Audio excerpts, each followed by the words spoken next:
सपना त्यो होइन जुन तपाईँ सुत्दा देख्नुहुन्छ।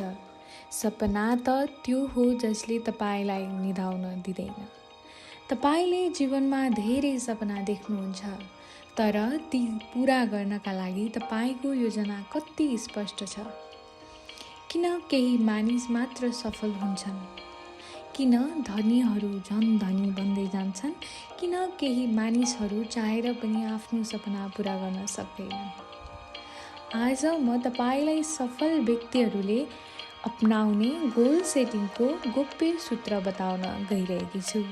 यदि तपाईँ आफ्नो जीवन पनि परिवर्तन गर्न चाहनुहुन्छ भने अन्तिमसम्म हेर्नुहोस्, किनभने म तपाईँलाई लक्ष्य निर्धारणको सबैभन्दा प्रभावकारी वैज्ञानिक तरिकाहरू बताउनेछु।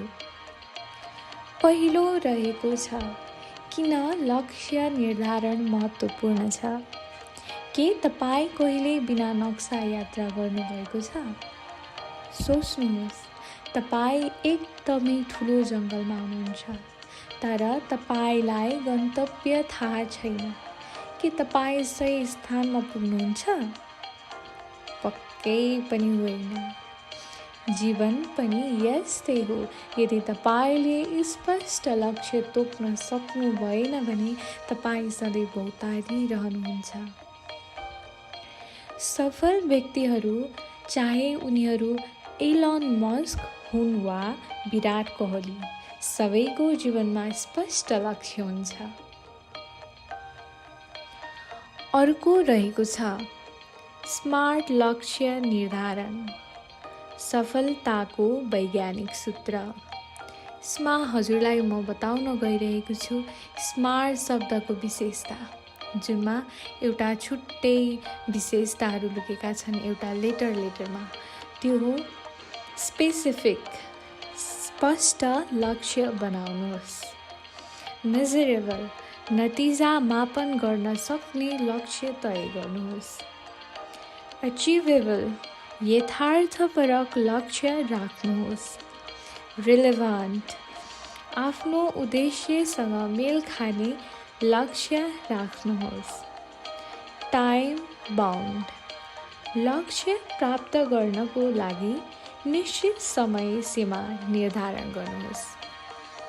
उदाहरणका लागि भन्नुपर्दा, म धनी बन्न चाहन्छु भनेको एक लक्ष्य होइन, तर मैले 6 महिनामा 1 लाख रुपैयाँ कमाउने छु भनेको एक स्मार्ट लक्ष्य हो, किनभने यसमा अघि भनिएका हरेक विषयवस्तुहरू समेटिन जान्छन्। र तेस्रो नम्बरमा रहेको छ, लक्ष्यमा केन्द्रित रहने 5 पावरफुल रणनीतिहरू। साना साना कदम चाल्नुहोस् ताकि हरेक दिन 1% सुधार गर्न सकियोस्। गुड गोल ट्र्याकिङ, आफ्नो प्रगति लेख्नुहोस्। टार्गेट मिल्दैछ कि छैन भनेर हेर्नुहोस्। नेगेटिभ मानिसहरूबाट टाढा बस्नुहोस्। तैँले गर्न सक्दैनस् या तिमीले गर्न सक्दैनौ भन्नेहरूलाई आफ्नो सफलता देखाएर जवाफ दिनुहोस्। अनुशासनलाई पहिलो प्राथमिकता दिनुहोस्। प्रेरणा हटाउन सक्छ, तर अनुशासन सधैँ बलियो रहन्छ।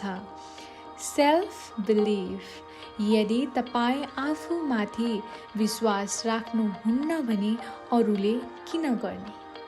हजुरले हजुरलाई आफैलाई विश्वास गर्नुहुन्न भने अरूले किन गर्छन् त? तेस्रो नम्बरमा सकाएर अब हामी जाँदैछौँ चौथो नम्बरमा। चौथो नम्बरमा रहेको छ, सफलता प्राप्त गर्ने महान व्यक्तिहरूबाट सिक्नुपर्छ। उहाँहरूको केही भनाइहरू सुन्नुहोस्, जुन चाहिँ मेरो आफ्नो पर्सनल्ली पनि एकदम फेभरेट हो। र एपीजे अब्दुल कलामले भन्नुभएको छ, सपना त्यो होइन जुन तपाईँ सुत्दा देख्नुहुन्छ। सपना त त्यो हो जसले तपाईँलाई निदाउन दिँदैन। र इलोन मस्कले भन्नुभएको छ, यदि तपाईँले असाधारण काम गर्न चाहनुहुन्छ भने असाधारण लक्ष्य निर्धारण गर्नुहोस्। र स्टिभ जब्सले पनि भन्नुभएको छ, तपाईँको समय सीमित छ, त्यसैले अरूको सपना पुरा गर्न आफ्नो जीवन व्यर्थ नगर्नुहोस्। र अन्तिममा हुनुहुन्छ क्रिस्टियानो रोनाल्डो। उहाँले भन्नुभएको छ, सफलता कुनै जादु होइन, निरन्तर मेहनत, अनुशासन र धैर्यको नतिजा हो।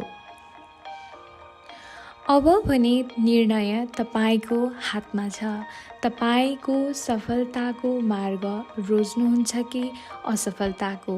तपाईँ चाहनुहुन्छ कि तपाईँको सपना केवल सपना नै रहोस् या तिनलाई पुरा गर्ने विनर बन्न चाहनुहुन्छ? यदि आजैबाट आफू विनर भएको हेर्न चाहनुहुन्छ भने आजै आफ्नो लक्ष्य लेख्न सुरु गर्नुहोस् अनि आफ्नो पहिलो सानो स्टेप लिइहाल्नुहोस्। है त, आजको भिडियो कस्तो लाग्यो? कृपया प्रतिक्रिया दिन नभुल्नुहोस्। साथै like, share and channel subscribe गर्न नबिर्सिनुहोस्। अब अर्को भिडियोमा भेट्ने नै छौँ। धन्यवाद।